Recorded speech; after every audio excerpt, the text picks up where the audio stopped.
Olá, seja muito bem-vindo e já obrigado pela sua audiência, você que gosta do jornalismo sempre pujante e com qualidade, até pelo quilate do entrevistado na estreia desse primeiro Clipe Entrevistas. Página Clipe Comunicações, a nossa live é Clipe Notícias e hoje a estreia do Clipe Entrevistas com o Roberto Requião. Estamos mantendo o distanciamento social, seguindo os protocolos, nosso estúdio é bem amplo, então nós vamos retirar as máscaras. Já dou aquele boa tarde para o meu parceiro Thiago Campos, jornalista, também conosco. Tudo bem, Thiago? Muito boa tarde, Alexandre, boa tarde a você que nos acompanha, boa tarde também ao Roberto Requião, que atendeu o nosso convite, uma satisfação tê-lo aqui junto conosco. Agradecer o carinho da sua audiência, pedir para que você vá curtindo, vá comentando e vá compartilhando. Esse é o nosso primeiro programa de entrevistas, Clipe Entrevistas. E você já sabe, uma vez por mês nós teremos um convidado aqui para falarmos sobre a situação do nosso município, do nosso litoral, do estado do Paraná. E claro, a intenção é sempre termos pessoas de peso, pessoas que têm a história, como Roberto Requião, que está aqui conosco hoje, Alexandre Mota. Pois é, e queremos dizer também que nesse nosso projeto do Clipe Comunicações, Clipe Notícias e agora do Clipe Entrevistas, não há posicionamento político. Há a vontade de perguntar e questionar, e eu tenho certeza que você que está conosco quer mesmo é ouvir as falas do Roberto Requião, ex-prefeito de Curitiba, governador do Paraná por 3 vezes e senador da República 2 vezes. Tem compromisso em Paranaguá, na Chácara dos Estivadores, é uma pauta do Sindicato da Estiva. Seja bem-vindo, Roberto Requião, e o nosso muito obrigado. Temos 50 minutos para conversar sobre o plano nacional, estadual, o nosso litoral e, claro, também Paranaguá. De saída, muito obrigado pela presença. Fico satisfeito de estar aqui com você, Alexandre, e com você, Thiago. Obrigado. Nessa primeira entrevista dessa rede que eu auguro que será uma grande rede de comunicação no estado do Paraná. Eu dou sorte, sou pé quente. Vocês vão para frente de agora em diante. Aí. Obrigado, ficamos muito satisfeitos, né, Alexandre Mota? Vamos começar lá, então as perguntas? Vamos lá. Bom, nós vamos falar da caravana Requião Me Chama Que Eu Vou, mas nós vamos falar da sua visita hoje a Paranaguá. Recentemente o Sindicato dos Estivadores de Paranaguá e Pontal do Paraná está envolvido aí numa grande polêmica de denúncias de práticas antissindicais, de ex-presidente prejudicando a atual diretoria. E o senhor vem se reunir com os estivadores. Com essa experiência de governador e senador, além da caravana, qual é a pauta hoje com eles? Logo mais. A pauta hoje é o Paraná. Não é uma pauta exclusivamente sindical. Uhum. Nós estamos utilizando as instalações do sindicato como um instrumento para conversarmos com a cidade. Agora, é evidente o que está acontecendo com o sindicalismo no Brasil. Há uma tentativa brutal de anular a pressão dos trabalhadores na luta pelos seus direitos. Todo o direito do trabalhador no mundo foi conquistado através de uma organização sindical. E esse liberalismo econômico do Brasil quer liquidar definitivamente os sindicatos. Acabam com a aposentadoria, acabam com as garantias, acabam com a legislação.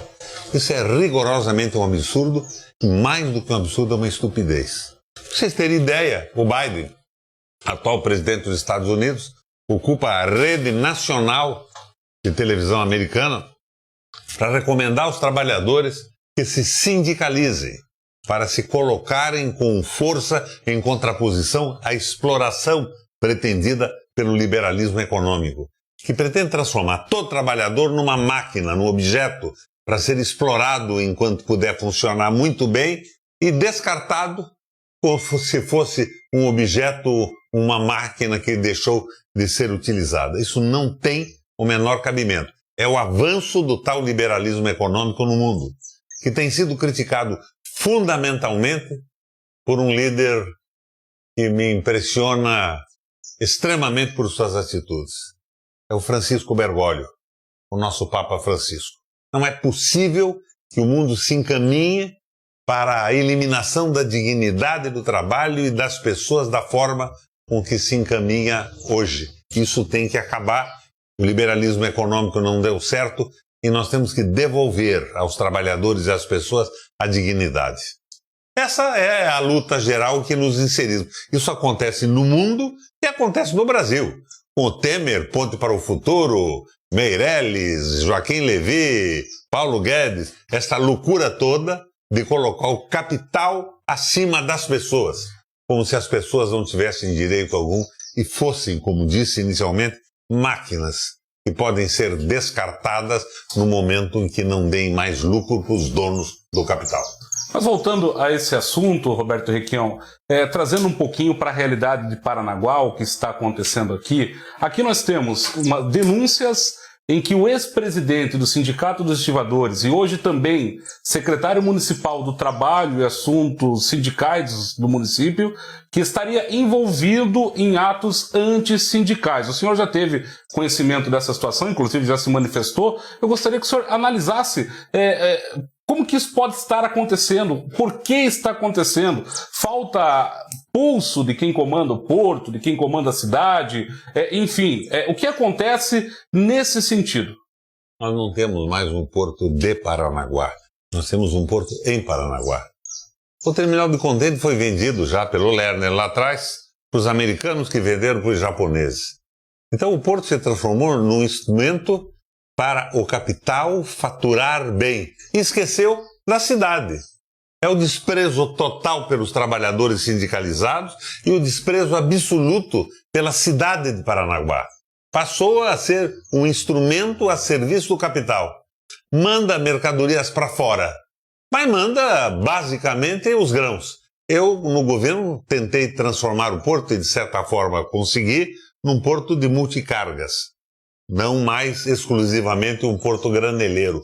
E o porto tem que interagir com a cidade, influenciando de uma forma positiva na vida dos trabalhadores. Não é uma ferramenta do capital para a exploração do trabalho. É isso que está se tornando. Eu não vou entrar numa discussão que eu não conheço em profundidade das brigas sindicais. Eu tomei uma posição porque a minha posição é sempre a favor do trabalho. No meu primeiro governo eu li a Carta de Puebla. A opção preferencial pelos pobres. O governo tem que ser isso. O governo que não tiver identidade com a população, que não tiver o exercício continuado da fraternidade e do amor pelas pessoas, não é um governo, é um instrumento de exploração. A serviço do grande capital concentrado. 1% do mundo vai tomando conta do planeta. 1% da população brasileira domina a economia. E nós estamos vendo que o Brasil, que é o país que mais produz comida no mundo, está importando feijão e arroz, porque só produz soja, milho, para engordar o gado de países mais bem administrados que o nosso. Nós temos brasileiros comendo sopa de osso, assando pé de galinha, sem ter nenhuma condição de sobrevivência. Nós estamos importando óleo de soja. Porque a soja produzida no Brasil em quantidades brutais, só abaixo dos Estados Unidos, foi vendida para aproveitar o dólar e a desvalorização do real diante do dólar. E de repente nós estamos importando óleo de soja. Não há governo, não há disciplina, não há estoque regulador. Nós estamos vivendo uma zona. Para os paranguaras, eu diria, o governo do Paraná e do Brasil se assemelham ao mosquitinho que eu conheci na minha juventude. É uma zona o governo brasileiro e paranaense. Estamos ao vivo com o Roberto Requião aqui no Clipe Entrevista. Temos também online conosco o jornalista Gessé Jorge. Eu acredito que já está ok o Gessé para fazer também a primeira pergunta. Daqui a pouquinho eu quero voltar com o Roberto Requião para uma análise do plano nacional, estadual, questões partidárias, já que eleições se aproximam. Gessé Jorge conosco, seja muito bem-vindo. Enquanto o Gessé pergunta, você vai clicando aí, comentando, compartilhando. Siga a nossa página. Bem-vindo, Gessé. Muito boa tarde, Alexandre Mota, boa tarde, Thiago Campos, e boa tarde principalmente ao nosso entrevistado, Roberto Requião. Seja muito bem-vindo à Clipe Comunicações. Você falou sobre o liberalismo econômico, sobre ser contra essa prática. Isso tem a ver com a sua saída do MDB, já que hoje o MDB é praticamente uma ala bolsonarista no estado do Paraná? Tem a ver. Eu sou fundador do MDB no Paraná. Eu sou afiliado número 1 do partido. Fui eu que organizei, com alguns companheiros lá atrás, esse partido. E eu fui um dos redatores do Estatuto do PMDB, da Carta de Princípios. O meu PMDB era o PMDB das classes populares, desligado das decisões do grande capital. O PMDB das mulheres, dos funcionários públicos, dos marginalizados. Era o PMDB da mudança social, era um instrumento político positivo. Com o tempo, nacionalmente e no Estado, se transformou num partido de mercadores de favores, vendendo votos e apoios por emendas, nomeações. Isso é a desmoralização total, não só do partido, mas da política. Então, como o partido já não servia mais para nada, eu me afastei. No momento, eu estou sem partido. Agora, a caravana que está percorrendo o Estado tem 7 ou 8 partidos. Eu estarei hoje no sindicato dos estivadores, com o PDT, com o PT, com companheiros do PSB e companheiros de vários outros partidos de oposição a isso que está aí. Gente insatisfeita que quer mudar o país. E qual é a intenção disso? Você só muda uma realidade, Alexandre, se você conhecê-la em profundidade. Nós temos que examinar o que está acontecendo e, a partir daí, encaminharmos soluções para corrigir os erros. É erro, liberalismo econômico é um erro, é o que diz o Papa, é o que nós estamos sentindo na pele. Nós estamos vendo o desemprego no Brasil, os salários sendo aviltados e as cargas horárias aumentadas. Uma cidade como Paranaguá, que tem um porto simplesmente maravilhoso, vê o porto vendido para americano, depois para chinês, e na mão de picaretas que não se incomodam com a cidade, que estão fazendo o quê? Fazendo negócio. Nós vemos brigas sindicais que não são a disputa pelo comando do sindicato, é a imposição do sindicato servir aos interesses do capital e não da população. É claro que os interesses do capital têm o seu lugar também. É claro que o agronegócio tem o seu lugar, garante as moedas fortes para o país comerciar com o mundo. Mas existem pessoas, existe a agricultura familiar, existe a multiplicidade de atividades. Por isso, eu tentei fazer e fiz do Porto Paranaguá um porto múltiplo. E tirei da mão desses grandes grupos hegemônicos a condução do porto. Se enfureceram com isso. Mas o porto investia em Paranaguá, o porto pavimentou uma parte da cidade que estava em condições na época péssimas, lembra? Tolavam caminhões e tudo mais. O porto se integrou. O porto passou a ser um símbolo de eficiência parnanguara no Brasil, mas ao mesmo tempo pensando solidariamente, se identificando e fraternalmente administrando o porto em benefício da cidade de Paranaguá e das pessoas. Não existe mais isso hoje. É denúncia atrás de denúncia. É uma coisa simplesmente maluca. Nós temos que pôr um fim nisso, no Paraná e no Brasil. Eu não estou falando nem em corrupção. Eu estou falando em despreparo, incompetência, ignorância, falta de condição de entender o todo e de administrar um porto, as cidades, o Paraná e o Brasil, de uma forma que agrade e que leve a felicidade aos brasileiros. Felicidade significa educação para os filhos, saúde pública, ingresso no processo civilizatório, enfim, crescimento social, econômico, intelectual das pessoas na construção de um grande país soberano. Acabou isso. Estamos nos transformando numa fazenda. Uma fazenda a serviço de interesses de outros países. Não tem cabimento isso. Esse tipo de política a Inglaterra fez com a África lá atrás. Com as famosas plantations. O dia que puseram os ingleses para fora não sobrou mais nada. Eles só exploraram, só tiraram. O Brasil não é uma fazenda a serviço de interesses estrangeiros. É claro que somos um estado agrícola, mas a biodiversidade alimentar tem que ser mantida. Você imagina o Brasil importar feijão e arroz? Não tem cabimento isso. Comprar soja, óleo de soja importado. Quando nós somos o maior produtor de alimentos do mundo, estamos vivendo uma bagunça na mão de um grupo de administradores absolutamente incompetentes. Com relação a esse cenário que o senhor colocou, ainda na linha do Gessé Jorge, desse liberalismo econômico, isso passa pelas bolsas e pelo mercado. O senhor fez uma declaração recente com relação à Petrobras e ao preço dos combustíveis, até bastante esclarecedora, de que a questão do ICMS não é diretamente a culpa que querem colocar nos governadores. Como o Brasil e a Petrobras poderiam ter uma política para ter um preço módico, que é o que prevê uma empresa pública, uma gasolina de qualidade, e daí eu já emendo também com relação à Copel. Num determinado jogo onde o Requião é o técnico, nós temos a Copel, de um lado, que tem que prestar um bom serviço aos paranaenses, e do outro, uma conta de energia cara. E aí nós estamos falando de combustíveis e de energia. Dá para emendar a Sanepar também, a tarifa de água? Mesma coisa. Eu fui governador. Aquela crise de 2007 e 2009. A crise no mercado financeiro. O mundo quebra, o Lehman Brothers quebra nos Estados Unidos uma dificuldade tremenda. Eu congelei a tarifa de água e de luz, porque o povo estava tendo dificuldade para pagar. Mas congelei no preço mais baixo do Brasil. Os mais pobres não pagavam energia elétrica. Ah, que loucura! Loucura de forma alguma. Uma família pobre nesse frio terrível do Paraná, não tendo um banho quente num dia de inverno, pode contrair uma pneumonia, vai custar mais caro para o Estado na ponta da saúde. Eu construí 2 usinas hidrelétricas com a tarifa congelada por 8 anos. O que esses caras fizeram? Quando eu assumi, a Copel estava quebrada. Diz que tinha um prejuízo de 340 milhões por ano. Tentaram vendê-la na Bolsa de Nova York. A venda só não foi possível porque o Bin Laden explodiu aquelas torres gêmeas. A Bolsa parou e daí eu ganhei a eleição e acabei com aquela história. Botei ordem na Copel, não sou mágico.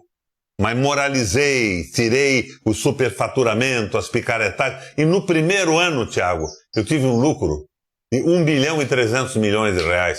Não um prejuízo de 340. Daí, com a tarifa congelada, eu segurando a tarifa mais baixa, eu transferi esse dinheiro para a sociedade. O sujeito não tinha a conta de luz e de água que está tendo hoje, que nem o preço do petróleo, por exemplo, mas esse dinheiro girava na sociedade. Aqui em Paranaguá, passeando uma tarde aqui, visitando o comércio, as dificuldades de uma cidade sem muito espaço para industrialização e tudo mais, eu imaginei a isenção das microempresas e o imposto baixo das pequenas. Foi aqui que eu me impulsionei para isso. Então, impostos baixos, tarifas baixas. Salário do Paraná era o mais alto do Brasil. Nós tínhamos o maior salário mínimo do país, era o salário regional. Este salário virava o quê, Alexandre? Ele era gastado na padaria, na bodega da esquina, no armazém.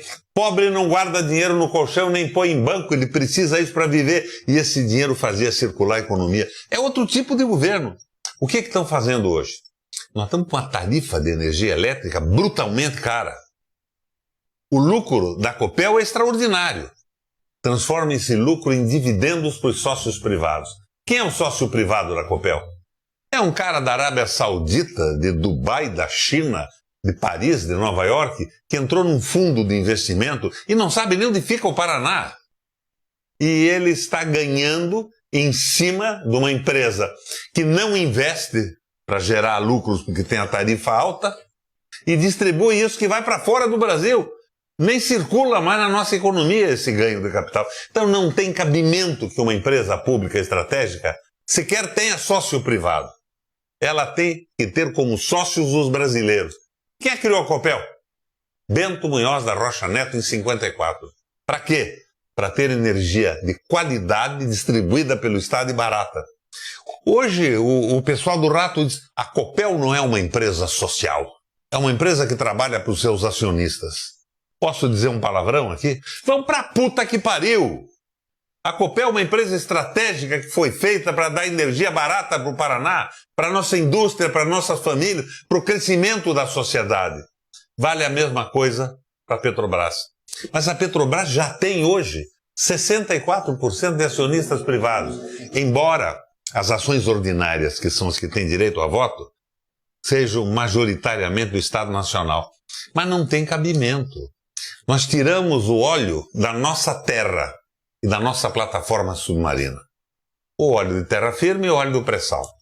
Nós destilamos nas nossas usinas, com trabalhadores brasileiros que ganham mal em real. Mas daí eles dizem, agora, em favor dos acionistas, essa empresa terá o preço do óleo balizado pelo dólar e pelo custo do petróleo nas regiões especuladoras do país. Tiago, é como se amanhã Paranaguá, que tem, desgraçadamente, na minha opinião, uma empresa de água e de tratamento de esgoto privada, resolvesse o seguinte, agora o preço do litro d'água que sai da torneira do Alexandre e da torneira da casa do Tiago, vai custar o preço do litro de água no deserto do Saara, onde a água não existe para beneficiar os acionistas. Aqui já é assim. É uma coisa simplesmente imoral. É um absurdo isso. Paranaguá é uma exceção, o senhor sabe, né? Tem Acabe, aliás, é um dos únicos municípios do estado que não tem Sanepar. Exatamente. E a tarifa Paranaguá também é Saneamento, altíssima. né? Paranaguá Saneamento. Na minha opinião, um horror. A água não serve para enriquecer grupo econômico, ela tinha que servir para oferecer a melhor qualidade de água e tratamento para a população de Paranaguá. E os militares criaram as empresas estaduais. Eles criaram isso em cima de um princípio que chama-se, Tiago, subsídio cruzado. Numa cidade grande como Curitiba, como Londrina, você tem um número de consumidores enorme. Isso te dá a possibilidade de, com um preço razoável, pela escala você ter um lucro importante. Numa cidade pequenininha, você não tem recursos que justifiquem e financiem o investimento do bom sistema de tratamento. Então as grandes cidades, nesse subsídio cruzado, financiam as pequenas, que com o tempo vão crescendo também e se transformam em operações lucrativas que podem se autofinanciar e ajudar outras pequenas cidades. Os milicos fizeram isso, eles estão privatizando a água no Brasil. Eu não quero repetir o palavrão. Uma vez só é bastante numa entrevista aqui com vocês. Mas considerem o palavrão repetido. Deixa eu fazer uma pergunta agora, em relação específica à cidade de Paranaguá. Hoje, a cidade de Paranaguá sofre esperando obras do entorno do aquário marinho, esperando uma nova... O aquário que eu construí, que não sei nem se está funcionando. Está numa situação bem deplorável, principalmente o seu entorno, que não tem obras do governo do estado que são prometidas já há algum tempo. Assim como as próprias vias de acesso ao porto, que hoje já se encontram completamente destruídas. Centro da juventude completamente abandonado. A cidade de Paranaguá hoje vive um caos na segurança pública. É tida hoje como uma das cidades mais violentas do Brasil. E a minha pergunta é, o que fazer para resolver esses problemas da cidade de Paranaguá e de todo o litoral paranense? Guaraqueçaba, por exemplo, com aquela estrada que todo mundo sempre promete e nunca acontece. Com muita audiência também, Guaraqueçaba, confirmando o pessoal de Guaraqueçaba sempre conosco. Gente o que fazer? Na política, experimentada, competente, capaz de trabalhar e de entender da administração pública. Nós ficamos brincando de botar os novos. Agora vamos botar os novos. Lembra daquele conselho do Nelson Rodrigues, quando perguntavam, Nelson, que conselho se tem a dar aos jovens? Ele dizia, meus jovens, amadureçam, envelheçam, aprendam alguma coisa.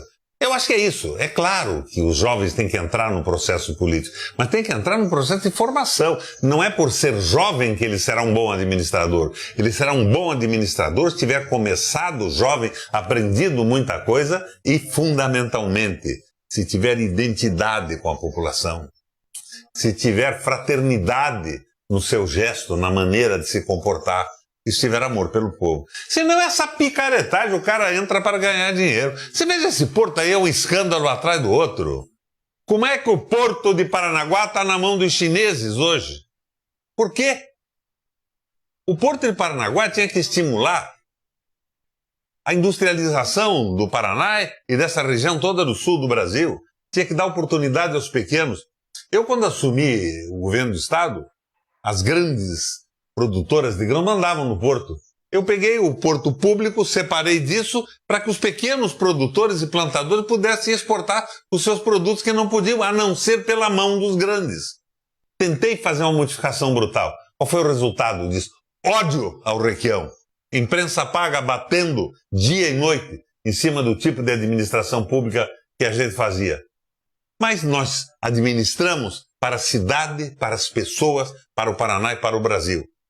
Agora, esses picaretas do liberalismo econômico, a juventude, a modernização, deu o quê? É Beto Richa, Ratinho.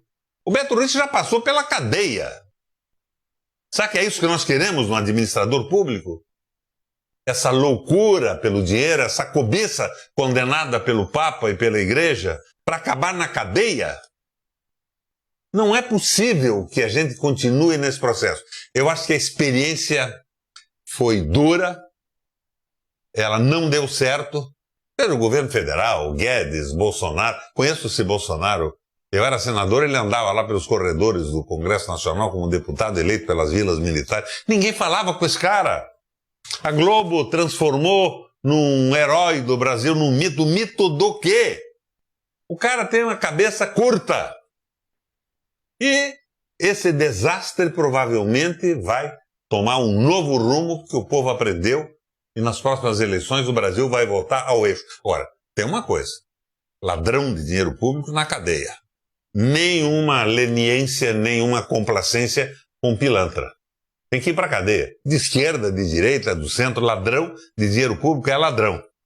Mas, em cima do roubo que já existia, eles roubaram o Brasil. Eles estão entregando Petrobras, Eletrobras, Banco do Brasil. O Banco do Brasil já tem 49,6% de acionistas estrangeiros. Tem cabimento isso? Nenhum, minha gente, nenhum. Nenhum. E aqui o Porto de Paranaguá tem outros problemas, né?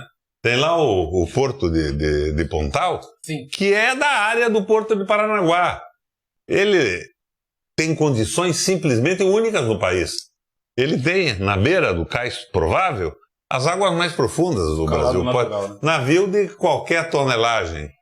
E a gente pensava em transformar aquilo num porto de transbordo, para não violar a floresta atlântica. Mas tentaram privatizar. Eu desapropriei, eles conseguiram uma liminar do Supremo Tribunal Federal, cancelando a desapropriação. Enfim, nós estamos tomados por quadrilhas de liberais que acham que tudo tem que ser um bom negócio para muito pouca gente e esquecem da população, da fraternidade e da solidariedade. Olha, nós estamos ao vivo com o Roberto Requião no nosso primeiro Clipe Entrevistas. Você sabe, foi prefeito de Curitiba, 3 vezes governador do Paraná, 2 vezes senador. E pelo menos eu estou tentando fazer as perguntas até rapidamente para tentar obter as melhores declarações. Agora é a vez do Gessé Jorge. Vamos lá, Gessé, mais uma rodada com a sua participação. Depois do Gessé, a participação dos internautas, muitas perguntas aqui. Muitas. Pergunta do Fabiano Honorato Gutierrez, vamos fazer. Tem pergunta, inclusive, do Adriano Ramos, que foi candidato a prefeito aqui em Paranaguá, foi o segundo mais votado. Também tem uma pergunta ao Roberto Requião. Daqui a pouquinho, depois do Gessé Jorge, a gente faz essas perguntas.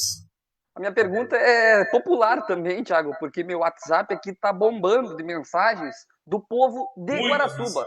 Do povo de Guaratuba. Guaratuba está mandando mensagem aqui no meu WhatsApp, está bombando, e acho que a grande obra que o pessoal de Guaratuba, de Matins, todo o litoral paranaense quer saber é sobre a ponte de Guaratuba. Isso vem desde 1990, lá com Álvaro Dias, Já se passou mais de 30 anos, já se passou 5 governadores na cadeira do governo do estado e até agora a ponte de Guaratuba nada. É mais uma pergunta popular, de linguagem popular. Ela é possível? Ela é um fantástico mundo de Bob? Ela é real? A ponte de Guaratuba, que seria uma obra aí para todo o litoral do Paranaense, Santa Catarina, todo o estado do Paraná? Ou é apenas uma promessa eleitoreira para arrecadar os votos aqui dos 7 municípios do litoral? Sei lá, eu nunca prometi isso. Eu nunca prometi ponte de Guaratuba. Você já pensou, Gessé, o que seria uma ponte de Guaratuba hoje?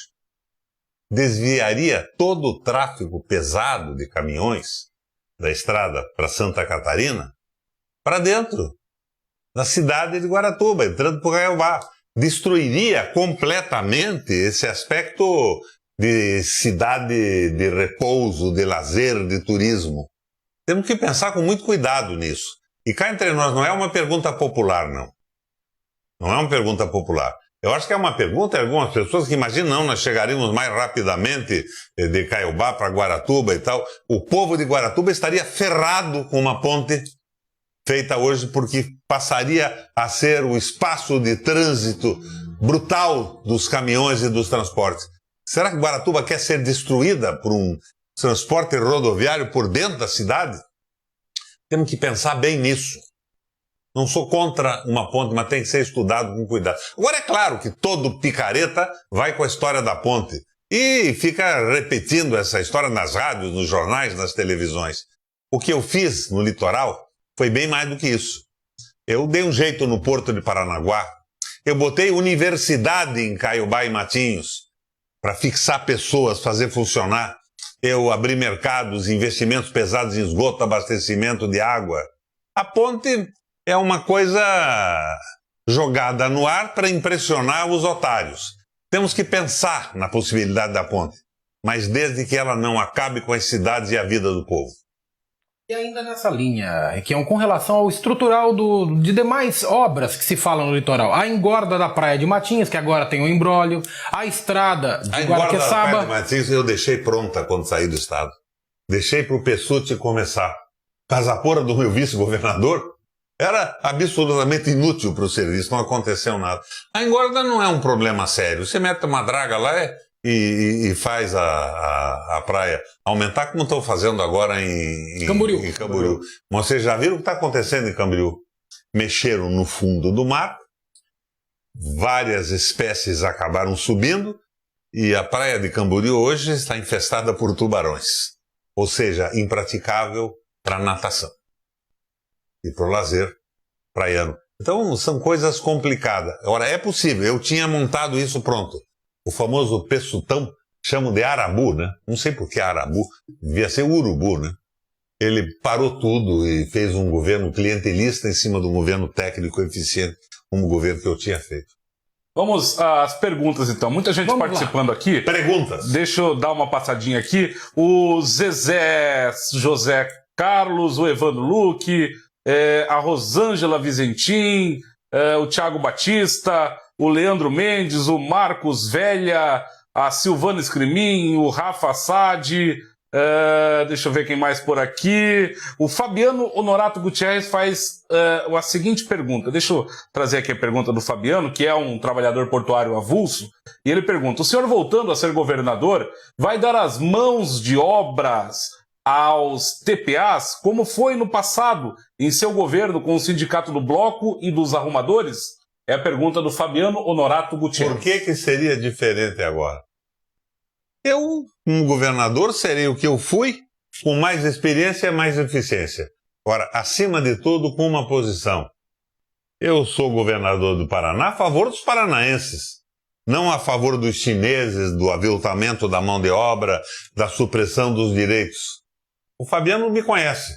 E eu convido o Fabiano para estar na chácara dos estivadores hoje à noite, onde nós vamos bater um papo sobre isso tudo. Uma outra pergunta, agora a pergunta do Adriano Ramos, que foi candidato a prefeito aqui de Paranaguá, ficou na segunda colocação. Obrigado pela audiência qualificada aí do Adriano Ramos conosco. E ele pergunta: governador, como o senhor avalia, em plena pandemia, o prefeito Marcelo Roque aumentar seu salário para quase R$26 mil, com a nossa população desempregada e muitos passando fome. E ainda complemento, nessa semana isso tem gerado um desconforto muito grande nas redes sociais para o atual prefeito Marcelo Roque, e não aumentou só o seu salário, aumentou o salário dos seus secretários municipais, aumentou o Vale Alimentação, dobrou o Vale Alimentação de vereadores, e criou nova secretaria, novos cargos. E a pergunta é, como o senhor avalia? A pergunta do Adriano Ramos. Adriano, eu fui governador do Paraná 3 vezes,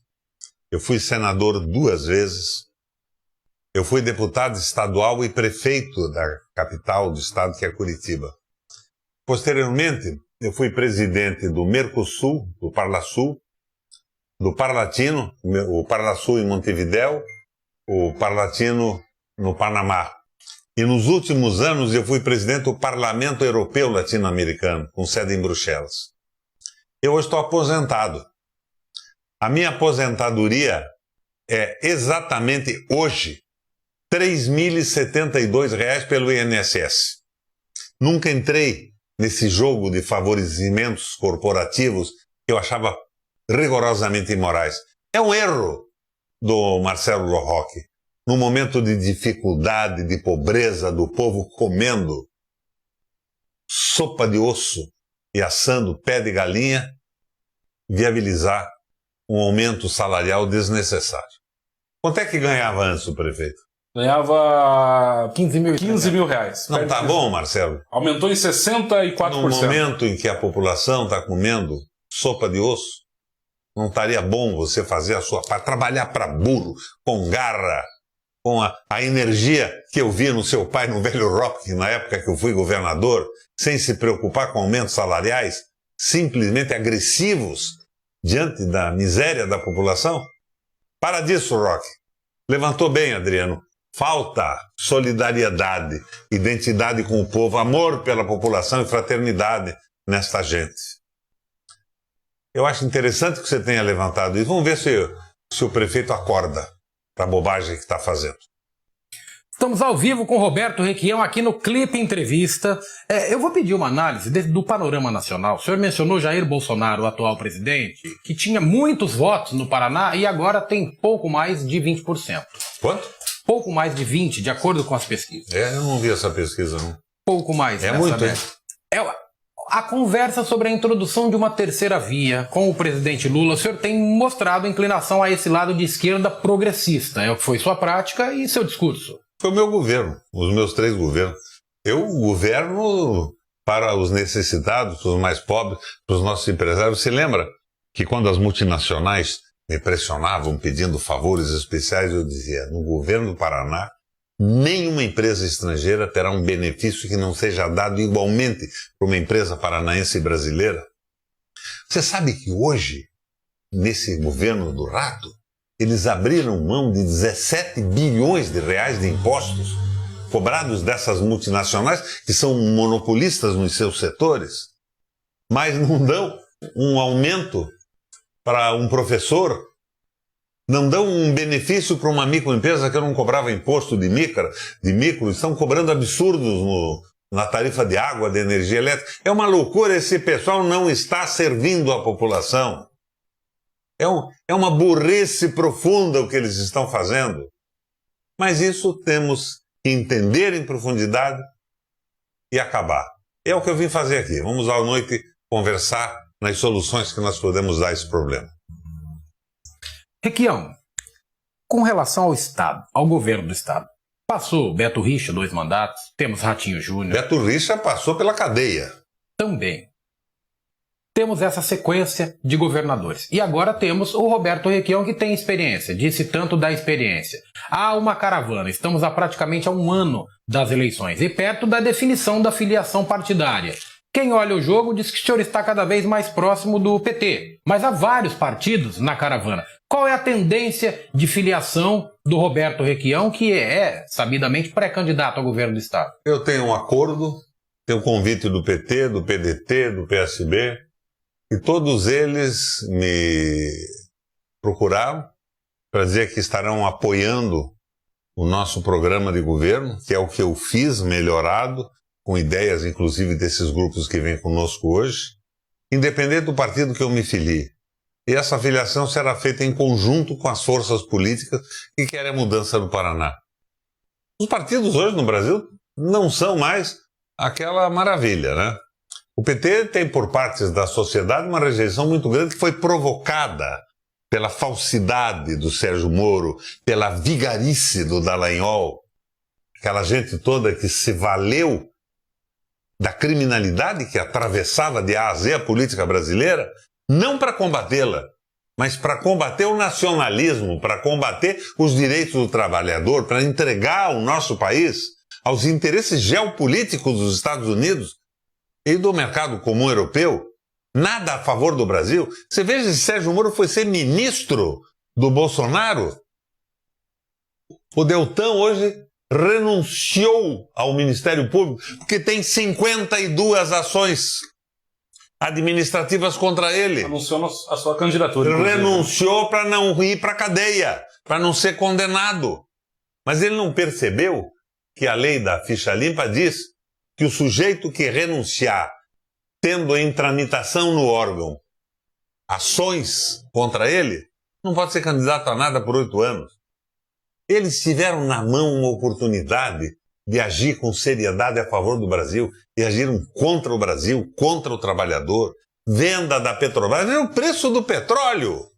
Como é que o Dallagnol quer ser candidato? Ele é o dono dessa porra de petróleo acima de R$7. E o Sérgio Moro agarrou-se no saco do Bolsonaro, o Bolsonaro deu um peteleco, ele foi parar nos Estados Unidos. Trabalhando para quem? Para uma empresa que cuida dos interesses da Odebrecht, que ele condenou. Que falta de comportamento moral e ético, que barbaridade. E eu me iludi com essa gente. Eu fui fã da Lava Jato no começo. Fui eu que levei o Moro para o Congresso Nacional. Convidei ele fazer exposições nas comissões do Congresso. Mas vi depois que ele servia. Por que ele não condenou o pessoal do PSDB? E aqui no Paraná, meu Deus, a gente não gostava do Beto.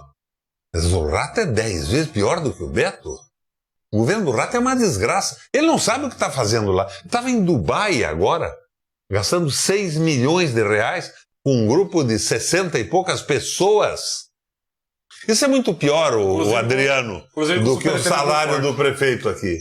62 pessoas comendo, festando em Dubai à custa do Paraná. Tem cabimento isso? O que significa isso? Falta absoluta de identidade com o povo. Falta absoluta de fraternidade, de amor pelas pessoas. É uma vigarice de pessoas desinformadas e incompetentes. Vai acabar na próxima eleição.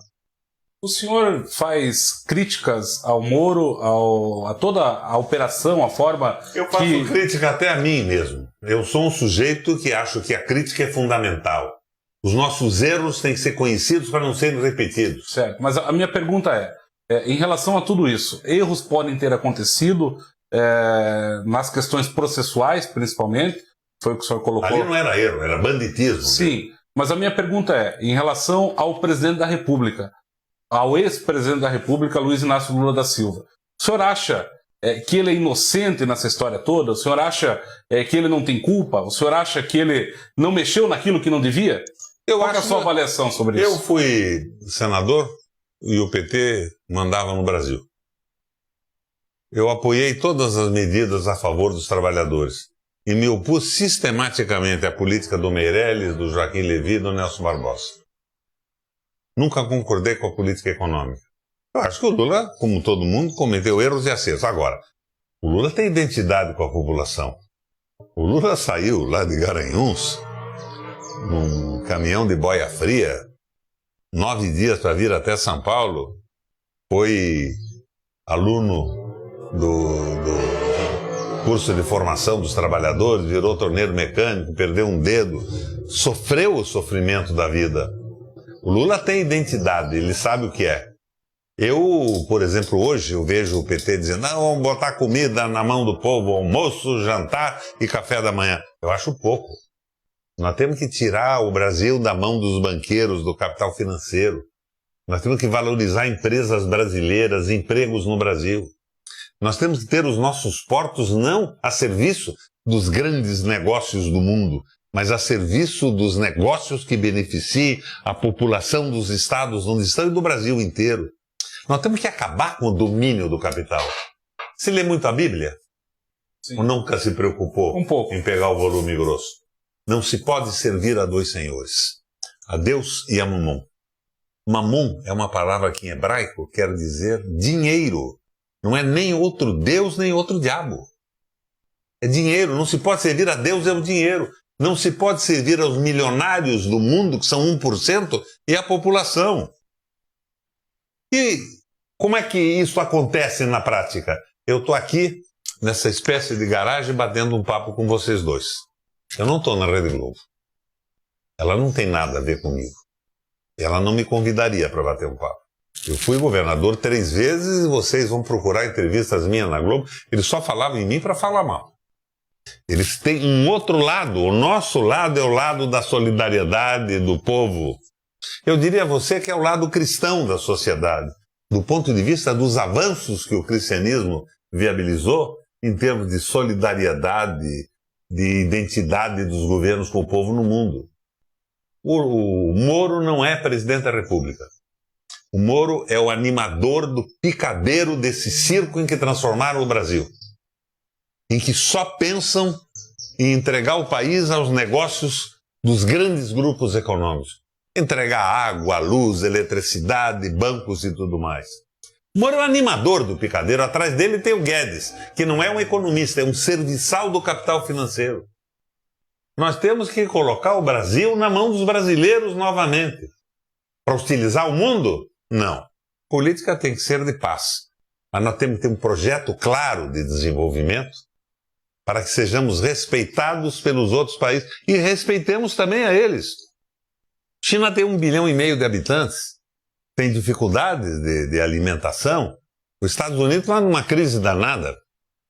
O interior dos Estados Unidos, aquela região do Texas ali, é igual ao Nordeste do Brasil.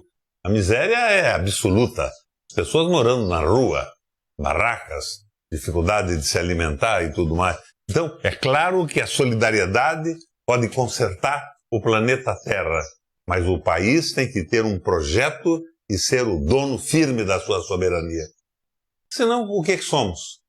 Brinquedos na mão do doido do Bolsonaro? Na mão de um general que diz que a Terra é plana? Imagina a cabeça desse animal. Isso tem que ser varrido dentro do espaço democrático que nós temos do processo eleitoral. Eu espero que seja. Olha. Agora, veja bem, você falou em Lula. Eu sou amigo do Lula. Eu tenho uma admiração profunda por aquele guri que saiu lá de Garanhuns. Liderança sindical que se transforma em presidente da República. Mas eu quero um projeto, não quero conversa mole. Quero um projeto claro. Claro a favor do Brasil. Agora, se me pergunta se ele é bandido ou não é bandido, o tribunal já mostrou que o processo contra ele foi uma farsa. E eu não estou dizendo para você que ele não cometeu erros. Cometeu erros que não devem ser repetidos e acertos que têm que ser mantidos. Quero distribuir a pergunta para o Gessé Jorge, mas se for possível, Requião, é evidentemente que não dá para fazer uma análise de todos, mas os 33 do Paraná. Nós temos uma bancada federal e 3 senadores, onde hoje o senhor não está. Boa parte desse jogo político do Deus e o diabo na terra passa por esses 33. Como é que o senhor avalia o comportamento dessa bancada? Porque nós temos desde Ricardo Barros, terrivelmente bolsonarista, por exemplo, o Enio Verri, tradicional do PT. Ricardo Barros, terrivelmente. Esqueça o Bolsonaro, ele não precisa do Bolsonaro para ser terrível. E os senadores? Senadores não existem. Você já ouviu falar de alguma coisa dos senadores do Paraná? O Ibope, uma semana antes da eleição, dizia que eu seria o senador mais bem votado do Brasil. Eu perdi a eleição. Os WhatsApps diziam que eu tinha 5 aposentadorias. Eu já disse para vocês que eu hoje ganho R$ 3.072, não estou passando fome, porque eu trabalhei desde os 13 anos de idade, tenho algum acúmulo que vai durar algum tempo. Eu vou ter que fazer alguma coisa, ou reabro o meu escritório de advocacia, ou abro uma pizzaria, uma pastelaria numa esquina de Curitiba. Mas o fundamental é que eu estou usando o que eu aprendi na política para levantar o nível de entendimento da população. E só isso vai consertar o Brasil. Nós não temos senadores, nenhum. Estão absolutamente ausentes do Senado da República. O Ouro Visto nem morava no Brasil. Estava morando na Alemanha, estava casado com uma alemã, está morando na Alemanha. Depois estava viajando, volta ao mundo aí com o Joel Malucelli, e vira senador da República, e eu fui derrotado porque diziam que eu batia na minha mulher, que eu tinha 5 aposentadorias. Fake news, as mentiras na rede. Não vai acontecer de novo. E a gente nem viu isso.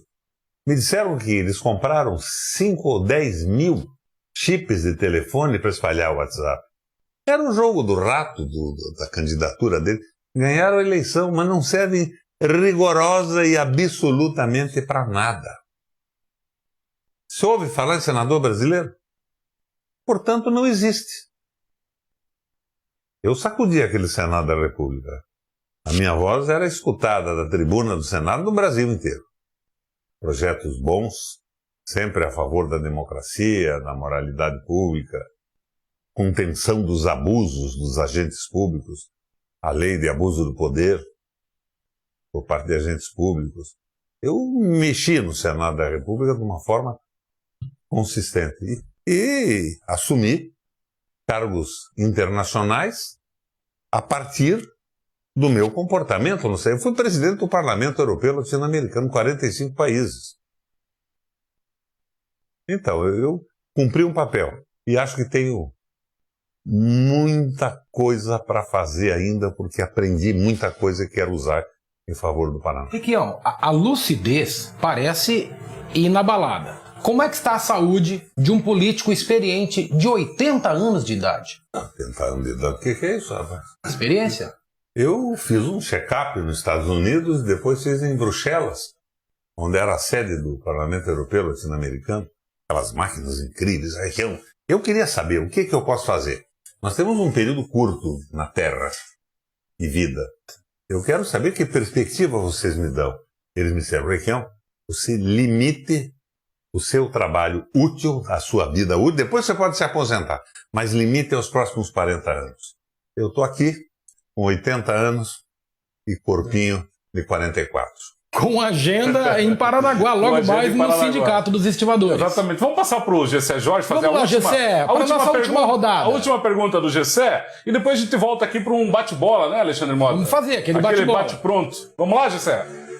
Já que é a última, eu vou fazer duas em uma, Thiago Campos. Vou aproveitar aqui a bola e vou fazer duas perguntas em uma. A primeira é uma pergunta do internauta. Eu estava passando aqui pela nossa live e veio uma pergunta sobre os servidores estaduais. Ele lembra aqui que a última reposição integral, é o Carlos Henrique que está fazendo a pergunta. O Carlos Henrique lembra que a última reposição integral para os funcionários, os servidores estaduais, quem deu foi o próprio, na época, governador Roberto Requião. E aí o Beto Richa prometeu, passou 8 anos por lá, é o Carlos Henrique que está falando, prometeu e não cumpriu. O Ratinho já vai para o seu último ano de mandato, também prometeu, também não cumpriu. Ou seja, mais de 11 anos sem reposição salarial, o que o Requião faria se governador com a reposição dos salários dos servidores aí estaduais. E essa é a pergunta do Carlos Henrique, e eu emendo com a minha, que o Requião agora estava falando de fake news, das coisas que são usadas contra eles. Se essa fama de truculento e impaciente que tem nas redes sociais do Roberto Requião, se isso ainda incomoda ele. Turculento? O que quer dizer isso, Gessé? Conosco aqui tudo tranquilo por enquanto. Por viu, enquanto. Gessé? Pois é, mas nas redes sociais é o que os adversários tentam passar, né? Se refere aos memes que tomaram conta das redes sociais. Gessé, eu sou um sujeito cordial, bem educado. Eu fui educado em escolas públicas e me formei em Direito numa faculdade pública, Universidade Federal do Paraná. Mas fiz jornalismo, comunicação na Universidade Católica. Entre as matérias que eu apreciava muito estava a teologia. Esse aspecto santo e gentil que você vê quando me olha é da minha formação teológica. Agora, eu tenho um verdadeiro horror de canalha, ladrão de dinheiro público, de pilantra que se elege para se lucupletar à custa da desgraça da população, que diminui salários, aumenta a carga horária, que está liquidando a qualidade humana das pessoas. sem fraternidade, sem amor, sem identidade com as pessoas. Eu não sou exatamente gentil com canalha. Agora, eu tenho a obrigação de ser absolutamente gentil e complacente com o povo. No meu primeiro mandato, eu li na abertura dos trabalhos na Assembleia a Carta de Puebla, a opção preferencial pelos pobres, pelos paranaenses, pelos brasileiros, acabar com essa história do mercado dos milionários, que são 1% do mundo, comandarem o planeta. Será que esses caras não percebem que a vida deles tem o mesmo horizonte que a minha, que a sua? Que não tem cabimento eles acumularem recursos que faltam para a vida simplesmente razoável de milhões de pessoas? Nós temos que viabilizar uma mudança na estrutura do planeta. Povos inteiros estão abandonando suas fronteiras porque um país forte invadiu o Estado, derrubou os governos para dominar a energia do petróleo, para dominar as terras especiais, para tomar conta dos seus potenciais de desenvolvimento. Não está certo isso. Esse liberalismo econômico selvagem tem que ser interrompido no mundo. Nós temos que começar isso no Brasil, com tranquilidade, com fraternidade. Agora, eu sou um velhinho de 80 anos, que história de homem violento é essa? Agora, se você quer saber um pouco da minha formação também, eu sou oficial do Exército Brasileiro da Reserva da Cavalaria. Posso te esclarecer que eu não sou brinquedo de pilantra. E sobre os servidores públicos O reajuste aos servidores, depois ele já respondeu com a pergunta. Quem foi que deu a última? Ele acabou respondendo na pergunta que fez. Chama-se o dinheiro na mão do servidor mal pago lubrifica a economia. Ele vai mexer com a economia inteira, é o círculo virtuoso do desenvolvimento. Sem salário não há desenvolvimento. Nem a porra do capitalismo pode existir se as pessoas não tiverem salário, não tiverem dinheiro para gastar. É uma questão de equanimidade, de humanidade. Mas esse pessoal que elimina, por exemplo, 17 bilhões de impostos das empresas multinacionais, eles não dizem quais são, diz que é sigilo fiscal. Ora, minha gente, é cachorrada pura e simples. Não tem o menor cabimento isso. O meu governo terá a cara do governo que eu fiz. E essa pergunta foi respondida da forma com que ela foi feita. Quem foi que respeitou os trabalhadores do Estado? Agora, nunca você vai dizer que eu respeitei pilantra, que não trabalhava. Se lembra que eu assumi a Secretaria de Segurança também? E um número enorme de delegados pediu aposentadoria, porque não queriam um jogo mais duro e mais firme, mas fiz concursos novos, respeitando as categorias, fundamentalmente, porque a sobrevivência delas com salários razoáveis são necessárias à vida da sociedade. Mas tem que trabalhar. Nós ganhamos o primeiro posto de qualidade de ensino do Brasil. O que eu dizia para os professores? Companheiros. Companheiros. É uma palavra que vem do latim, compane, com pão. Companheiros são aqueles que, sentados a uma mesma mesa, repartem o pão. O pão bom dos bons momentos e o pão parco e amargo de momentos difíceis. Dizia, companheiros, eu quero no Paraná o melhor salário do Brasil para professores, desde que tenhamos a melhor qualidade de ensino do país. É a visão que eu tenho. Pergunta aos professores o que eles acharam do meu governo. No começo alguém reclamou. Hoje eles lembram com carinho o respeito com que foram tratados, e eu relembro com uma satisfação e um orgulho danado a resposta que eu tive da qualidade de ensino, da formação continuada dos professores, saindo da sala de aula, voltando um ano para a universidade, o segundo ano ficando entre universidade e sala de aula, e lá na ponta as nossas crianças tendo uma qualidade de ensino impressionante. É isso, minha gente, parceria. Agora, juiz, promotor, não vai reclamar de salário, né? Quanto é que tá? O Sérgio Moro nunca ganhou menos de 100 mil reais por mês. Os ministros militares do governo Bolsonaro estão ganhando 107 mil reais por mês. Acumulam o salário de general com o salário de ministro. Eu lembro que lá atrás, quando o Temer colocou aquela Luiz Linda, desembargadora da Bahia, no Ministério dos Direitos Sociais, ela disse, eu quero meu salário. Eles disseram, não, você tem que viver com o salário de desembargadora da Bahia. Ela disse, não, mas eu vivi, contribuí e me aposentei. Caíram de pau em cima dela, Globo, Estadão, Congresso Nacional. Hoje, ninguém contesta os milicos que estão acumulando os salários. A Luiz Linda era uma mulher inteligente, juíza, desembargadora e negra. Ela não podia, os generais podem. Então estamos vendo uma distorção de tudo. Vamos corrigir isso. Agora, como é que se corrige? Primeiro, entendendo o que acontece. Não se muda uma realidade sem que possamos conhecê-la em profundidade. E eu trago o exemplo que vocês me colocaram. Você vai fazer a ponte de Guaratuba? Vamos entender o que significa essa ponte. Coisas positivas. Mas que tal transformar Guaratuba numa passagem de caminhão e liquidar completamente com o aspecto de balneário da praia? Nós temos que pensar como é que podemos resolver isso sem liquidar as praias. É por aí que eu digo, vamos entender a realidade em profundidade, aí podemos mudá-la de uma forma generosa e positiva. Requião, antes de entrarmos no encaminhamento final aqui do seu compromisso com os estivadores na chácara, logo mais à noite, a gente se propôs a um bate-pronto de perguntas bem curtas e até de temas polêmicos. Não é um bateu-levou, até porque, mas vamos lá. Bateu-levou me serve também. Quando o governador pela terceira vez do Paraná, Eduardo Requião, foi superintendente, vocês implantavam uma mudança no porto. Ele foi muito criticado. O seu governo também. Foi muito criticado. Porque eu fiz as alterações que tinha que fazer. O porto se transformou num porto múltiplo, os cerealistas financiados internacionalmente tiveram que submeter a interesses locais.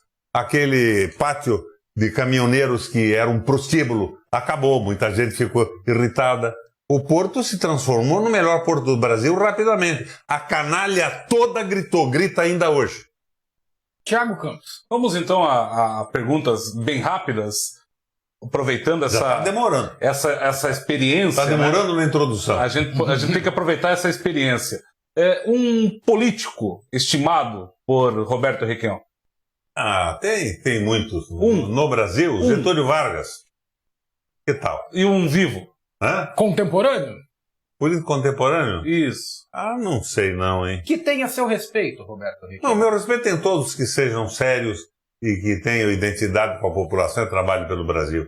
E existem muitos. Existem muitos no PT, existem muitos no PDT, existem em todos os partidos. E um que não tem o seu respeito, não tem a sua estima? Quem não tem a minha estima é o Bolsonaro, o Guedes, esses generais que dizem que a terra é plana, esses generais que dizem que entregar a Petrobras não fere a soberania brasileira. Eu quero saber quem matou a Marielle. Quem matou a Marielle? Nós precisamos saber. Com clareza. Eu sei que o Sérgio Moro fez o porteiro mudar o depoimento. Capturaram o porteiro e ele mudou o depoimento. E o Moro está dizendo agora que ele tem na gaveta um dossiê que liquida o Bolsonaro. Mas eu sei, por exemplo, que a Marielle havia dito que ia fazer uma CPI da intervenção militar no Rio de Janeiro. Morreu. Alexandre. Requião, a internet, ao mesmo tempo que dissemina informação, gera várias fake news, inclusive no período eleitoral. Você assiste essas coisas? Eu dou uma olhada às vezes, mas lembro que um dos papas da comunicação no mundo disse que a internet daria voz a um número formidável de imbecis no planeta. Humberto Eco. Humberto Eco, tá isso. Andou lendo a mesma coisa. Eu sou jornalista de verdade, fiz meu dever de casa. Uma outra pergunta no mesmo sentido do bate-bola. Um político parnanguara. O senhor anda muito por aqui, gosta muito da cidade de Paranaguá. Olha, conviveu com muitos políticos. Atualmente eu estou meio afastado. Eu gostava muito do Mário Lobo, já disse a vocês. Sim. O pai, o velho. Foi meu colega de faculdade. Fizemos política universitária juntos. Era um baita quadro. Agora, o Parnanguara é o berço do Paraná, né? Primeiro, o Guaraxaba, né? Paraná começa por ali. E Paranaguá também. A colonização começa por aqui, se expande para o estado inteiro. Paranaguá é importantíssimo no estado do Paraná. Agora, Paranaguá desapareceu por quê? Não tem espaço para expansão industrial. Né? O porto fica na mão de multinacionais, desprezando, de uma forma ostensiva, os interesses da população de Paranaguá, do Estado e do Brasil. Porto japonês? Ora, não me vende borzeguins ao leito? Que cabimento é esse? Por que não podia o Brasil operar esse troço? E para o Requião, que não foge da pergunta, um político paranaguara agora que não tem a estima do Roberto Requião, assim como o Bolsonaro não tem a nível nacional. Ah, eu sou um complacente. Com a idade que eu estimo todo mundo, eu posso não concordar com eles. Eu acho que as pessoas têm que avaliar os erros para não repetirem. Eu não estou aí para condenar ninguém. Não sou promotor, não sou juiz, não sou polícia. Mas eu acho que nós temos que discutir as coisas, verificar onde se errou, para não se repetir os erros. Paranaguá tem uma prefeitura com um número fantástico de funcionários. Você podia dizer, quem é que pôs essa gente na prefeitura? Quem pôs é quem entendeu que o Paranaguá não tinha dinheiro e que esse era o motor do desenvolvimento, a distribuição de salários, a possibilidade da vida, inclusive, do comércio. O que pode parecer um erro hoje foi um acerto brutal lá atrás. Bom, eu queria fazer tantas outras perguntas, muitas mesmo. Eram 50 minutos, né, Alexandre? Já passamos de 1 hora. Quando tem conteúdo, você percebe. Hora, né? Com conteúdo, o internauta percebe, a gente agradece. É o nosso primeiro Clipe Entrevistas, hoje com o Roberto Requião. Mas eu quero aproveitar para encaminhar esse finalzinho. A caravana Requião me chama que eu vou. Sabidamente, pré-candidato ao governo do Estado, com Lula vindo por aí, com filiação partidária a definir. Hoje, conversando com os estivadores em Paranaguá, mas com todo o litoral. Para o Gessé Jorge, mensagem de Guaratuba. Para mim, muita gente em Guaraqueçaba, Morretes, assistindo a gente. Então a palavra é para essas pessoas agora e para quem está com a gente na internet, até sem lhe perguntar nada. Pode falar o que vai no seu coração ou no fígado. Vamos repetir, resumindo o que dissemos até agora. Nós só podemos mudar uma realidade que nos insatisfaz conhecendo essa realidade em profundidade. Eu venho aqui, no sindicato dos estivadores, conversar com o litoral, com os meus amigos de Paranaguá e da região, para dizer o que eu penso dessa realidade e o que eu acho que a gente pode fazer para melhorá-la. Quero saber também o que as pessoas pensam disso tudo. É um trabalho de politização, levantar consciência política da região. É isso que eu estou fazendo. A própria candidatura ou pré-candidatura é secundária nisso. Se o povo não entender o que está acontecendo, ele vota de novo no Bolsonaro. Ele pode votar num Ratinho. Ele pode votar num Beto Richa. Ainda tem hoje batendo palma. O Beto Richa, depois dele passar um tempo lá na prisão da Polícia Militar. Não tem cabimento isso. Eu conheci ele menino. Estragou no exercício do poder. Então, eu acho que nós temos que verificar onde estão os erros para não repeti-los. Eu mesmo devo ter cometido alguns erros, né? Como eu sou meio pretensioso, não vou falar neles agora. Mas é claro que cometi, eu não vou repetir. Mas nós temos que jogar o Estado para frente. E eu, que fui governador 3 vezes, senador 2 vezes, deputado estadual, prefeito da capital, presidente do Parlatino e do Parlasul brasileiro, presidente da Eurolat, do Parlamento Europeu Latino-Americano em Bruxelas, e conversei com os melhores políticos e economistas do planeta. Tenho a obrigação de vir aqui tentar dar um jeito nesta esculhambação. Rato pequeno é ratinho, quando cresce vira rato e velho vira ratazana. Não tem contribuição alguma para dar. Não sabe o que está fazendo. Só faz besteira. A Copel não é uma empresa social. Tem cabimento isso? É o quê?